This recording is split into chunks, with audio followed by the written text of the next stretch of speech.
Good morning, Warhawks. This is Colonel Wilson again with my wingman, Chief Morgan. Happy Friday. It is Freeform Friday, Season 2, Episode 8. Chief, welcome back. Good to see you. Good to see you too, boss. Thanks. Been a busy week. A little bit busy. We crammed 5 duty days into 4. I would say we crammed 10 duty days into 8. Yeah, that's fair. We did it twice. We did it twice in a row. Twice. But we're here now and eager to get back at it. So while it's Friday, and Friday tends to be a kind of a happy, joyous occasion because everybody's going to get a little bit of downtime. This Friday we are remembering 9/11 here. We had a very nice event that remembered the tragic events of September 11, 2001. Right here in our wing headquarters, we had teammates from around our wing in formation, and we commemorated those that died that day, and then those that have served all along the way since then over the last 20 years, representing them and fighting for freedom and justice after 9/11. So any thoughts on the formation and the event? You were a big part, whether you want to take credit for it or not, you were a big part of putting that all together for us, Chief. I appreciate it very much. Yes, sir. So, I mean, I appreciate everyone coming out. You know, the 11th of September of 2001 was a defining moment for our nation and a generation of American citizens. As we were talking earlier, you know, I had been in for 5 years at that point, actually longer, 7 years at that point, and you had been in for 3 or 4. And then we were looking across the formation, and there was some young airmen out there, and I say young airmen, I mean as old as technical sergeants now, and maybe even some captains who this is all that they've known. This is how their lives have been throughout their journey, through school, through college, through the service, and it was really nice to bring everyone together from across the generations, kind of acknowledge the 20th anniversary and remember not only those who lost their lives, the nearly 3,000 Americans, but those who stepped up, the passengers, the flight attendants, the emergency responders, the firefighters, the police officers, and everyday citizens who just took it upon themselves to do what they could to help their fellow human being on that day. And then all of the military members who have stood up and raised their right hand and said, I will support and defend, and gone off to done the country's work, and they kept the terrorism peace at bay for nearly 20 years. I just think it's important to acknowledge it, and it's important to be proud of the contributions that the military have had over the past 2 decades in that, and Yeah, it's as I said in my comments this morning, it's a lot of memories, right? And we all remember, for the most part, especially our age group, where we were and what we were doing on that day. I was in my 3rd year of service. I was a first lieutenant at Hill Air Force Base, Utah. I had a 6-month-old child and a fairly new bride at that point. And I didn't realize going to work that day, it was just like any other day, until I started hearing a lot of chatter, a lot of movement at the office, and I saw people, you know, kind of running down the hallway, and just a lot of noise. And so I obviously, with my interest was piqued, and I followed the group down the hallway, and we all went into this one room that was really small, and a really small TV, and everybody gathered around. And as I walked in, I remember seeing the towers, smoke coming from one, and as I walked in, literally watching the second aircraft hit the second tower. Wow. And I think everybody, again, of our age group, has those types of memories and recollections about what they were doing. You know, in comparison, my parents tell the same story about when John F. Kennedy was assassinated, and where they were and what they were doing. That was that moment for us in our generation. And even the younger groups, they still, you know, they remember it. They remember the significance of it, though they may not have the same kind of vivid memories that we do. But all of that really has been a big part of who we've become, and our society, and the way that we are today. And so sitting here 20 years later, it's and see how far we've come, and the fact that we did not let them deter us, and that in fact it emboldened us, and more so than it ever had. And we were talking about that sense of, you called it uber patriotism afterwards, and how it brought us together as a nation in ways that very few things have. And so while they had ill intent, the positive benefits of some of it have been very strong throughout our country. But we obviously remember those that lost their lives, the families that were left behind, and then again those that have been in service from the deployments that caused for you and I, or that led to for you and I, and many others. But like you said, the other point is it brought many people into service that wouldn't have probably served otherwise. I was talking to Chaplain Manry this morning, and it was his inspiration for coming into service. And we've all had conversations with probably dozens individually of people that have been in that same boat. So, while we're talking about what's going on around the wing, I think something else we need to talk about, Chief, is COVID vaccinations and the mandate that came out. That's been out there a while, but we've received all the implementation guidance from the Department of the Air Force, and we are moving forward with that. And so it is a mandatory for all military personnel. They are to be vaccinated no later than the 2nd of November.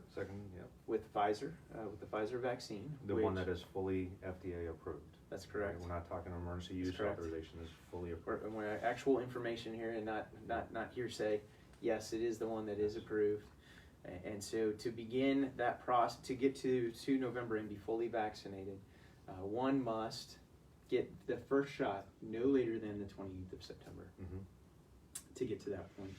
And so lots of questions, lots of discussion on those points, but that is the way that the Department of Defense is moving. And so what we want to make sure is, just as we have throughout the entire vaccination process, everybody gets the information, has access to information. A lot of the reluctance comes from a lack of understanding, I think, about the vaccine, and not having necessarily all the information about it. So it's safe, and it is effective, and it is how we are going to protect our training pipeline moving forward. So.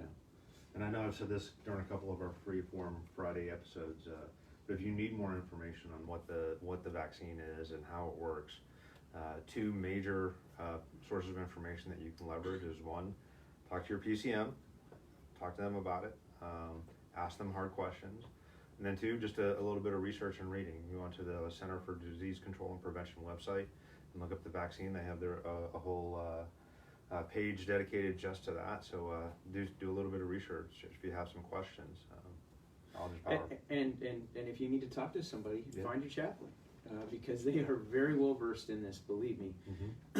Having been up at the Air Education and Training Command headquarters the other day, and Chaplain Boyd, who is the AETC command chaplain, the chaplains corps is absolutely tracking this. They are ready to minister to those that were appropriate, and they're also ready to just talk about it and understand and walk through every piece of that. So seek out your doctors, seek out your chaplains. Talk with those in your chain of command, but the bottom line is that this is now a requirement for all. So we also mentioned we are in September, and September is Suicide Awareness and Prevention Month. This is a big issue for us, and it continues to be a big issue for our force. This is a factor. This is something that impacts us every day. And when you think about suicide prevention, you talk about mental health. You need to talk about mental health, and it's not something that we're very comfortable all the time talking about, Chief, but it's something that we need to talk about. Just as it's funny that we're very comfortable talking about our physical health and our physical well-being. Man, my knee hurts, or I'm tired, or my back's hurting, or whatever. But when it comes to, man, I'm not doing so good today, I didn't get my PT in for me, maybe there's a fender bender in your family that's got you stressed out a little bit, let's say, for example. It's something we need to just get over and get comfortable talking about, and I think we're headed that way. But suicide awareness, every time we lose a teammate, it has massive operational impacts on our force, and it just impacts us, and we can't afford it. And so I would say that outside of the impacts of the force losses, that it just has an impact us on people. Having dealt with a suicide in my formation once, I often look back and just say, well, what could I have done better? What did I miss? How could I have helped that person a little bit more? So I'll just throw out there that nobody ever has to go through anything alone. It's okay to not be okay, and it's okay to talk about not being okay. and it's okay to ask for help, because nobody should ever have to be not okay alone. There's nothing so bad that we can't talk to each other. Well, and that's the great thing about wearing this, right? Is that you've got multiple families. You got this family and this family, and so if you're not comfortable bringing it at home with one family, then bring it here and talk about it with your other family. So the bottom line is we need to talk about it, and we need everybody to be looking out for their wingman culture, of course, always, because even if somebody is reluctant to say they need help, it's important that others that are around them, their wingmen, are looking out for them and making sure that if they see any signs of anything different, that they engage and be an active part of that process. Yeah, for sure. And there's always the military family life consultants, the MFLACs that you can talk through, or chaplains, supervisors. I mean, there's so many people who just want to help, and for the most part, the big thing that they want to do is just listen and try to understand how they can help. So I definitely, if you're not feeling your best in your heart or in your mind, and you need to talk to somebody, reach out to somebody. And if we could, put the 1-800 number for the service member support hotline in the comments. Another resource. So one small thing that we do that has actually grown into something bigger is the We Care Day. We're doing that a couple times a year across the entire Joint Base San Antonio. The founders, I'll call them, was Lieutenant Colonel Ray and Jen Van, who started here at Lackland, and it's grown and grown and grown to the point where now it is a Joint Base San Antonio. Brigadier General Miller, our installation commander, is very active in this, and we have events now not only here on Lackland but also Fort Sam Houston and Randolph. It's great to see. For those that haven't been a part of or aren't familiar with We Care Day, it's just a way of it's just a day of positivity where we will align the gates with positive messages and signs, and just saying, hey, making sure everybody knows that there are people out there, many people that care and that want to see nothing but the best. And so we'll support the gates as people come in, and then also the schools, I believe, as well. So that's coming up. We Care Day is coming up on 17 September. Check your local listings, read your email, i.e. read your email, look at your social media, and you'll see all the information out there on that as well. So we had some visits this week, Chief. It's been a busy week, as we mentioned. Actually, not only this week, last week as well. We'll start out with talking about Brigadier General Ryder, Janine Ryder, who was our reviewing official during last week's BMT graduation. She and Chief Shokoff, and then they proceeded to spend half a day with us learning about the 37th Training Wing. So General Ryder is the commander of the 59th Medical Wing. That's right. And Chief Shokoff is her senior enlisted leader. And it was for me, it was really good to get them immersed in some of the mission sets that we do here. We didn't get to all of them this time, but just to show her and her team what we have going on here, and some of the trials and tribulations, and where we could use their help, but also some expectation management on our part as well. That's right. You know, it's a tough job that they've got when you've got this many people that are here in the Joint Base San Antonio area, and with many people comes many needs, and healthcare is one of those that we're all very passionate about. And not only that, this is an EFMP area where we send a lot of folks that have children or dependents, or they themselves are in some type of EFMP status because of all the specialty care that's here in the BAMC, Wolford Hall types of areas. So anyway, she was very receptive. I think her vice was also along, Kristen Bills, and so they took away some things where we had some great discussions in terms of providing healthcare. Is there a way that we as customers can reframe our expectations? Is there a way that we as customers can better fit into the process so that we have better improved outcomes? And I just really appreciate General Ryder and Chief Shokoff having that conversation and taking the time for us that day. Yeah, definitely. So, and then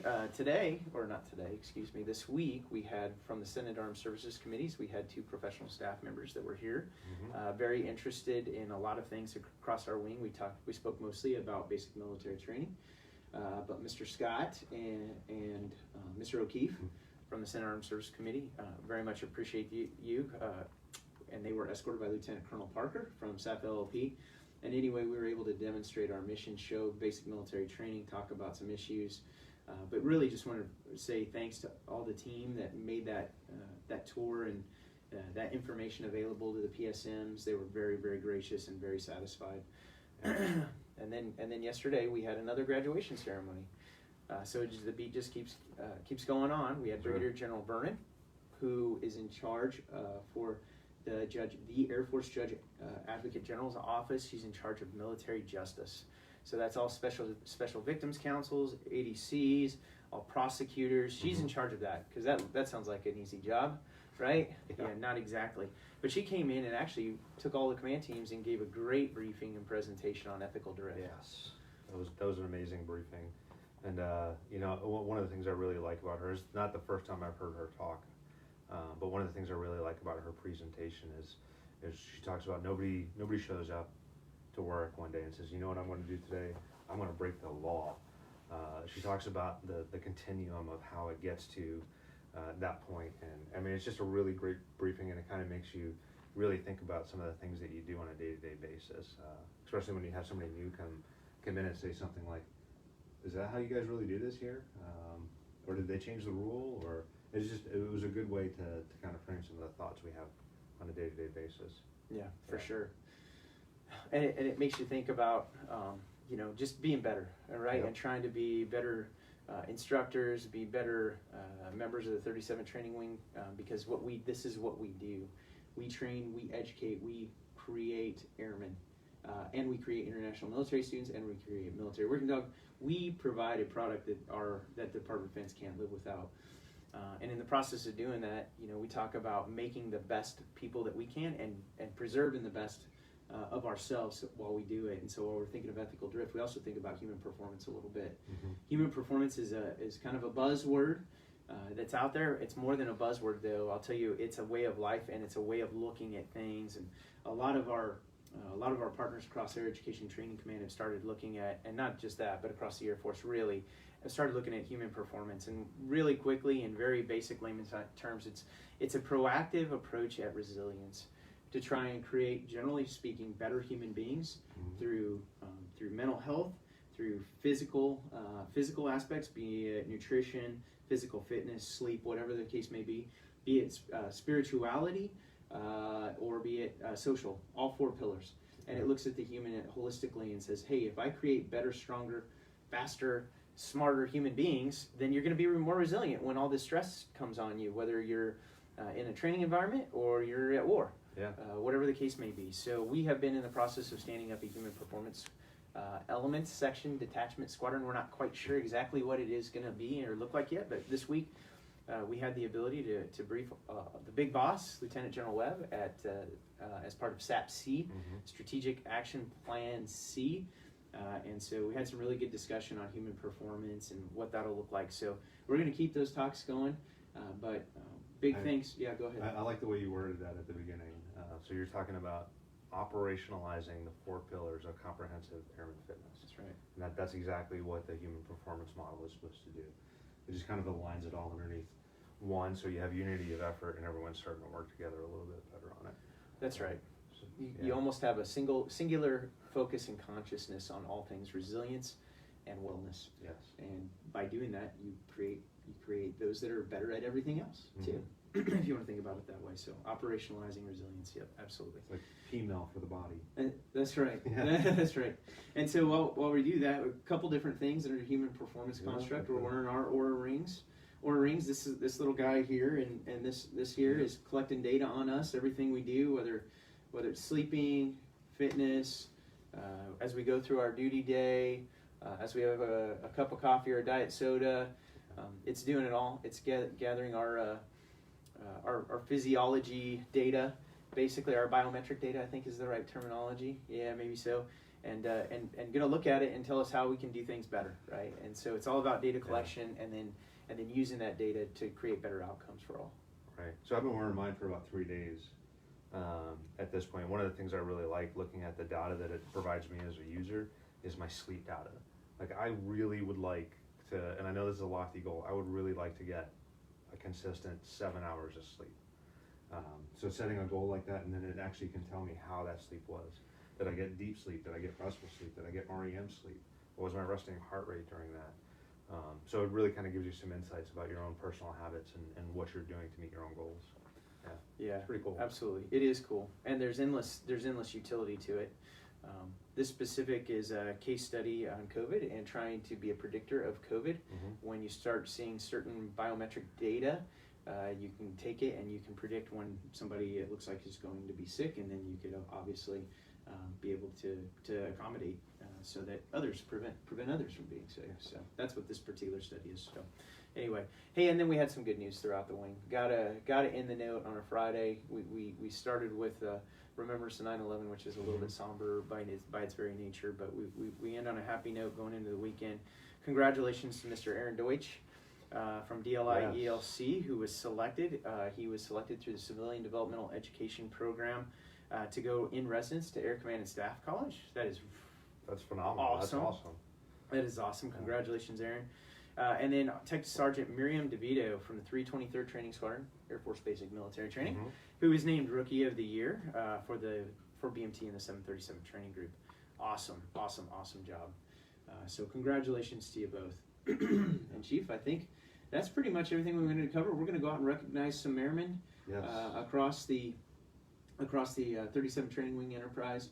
Excited to do that. Get out there. Friday's a day where we kind of focus on camaraderie.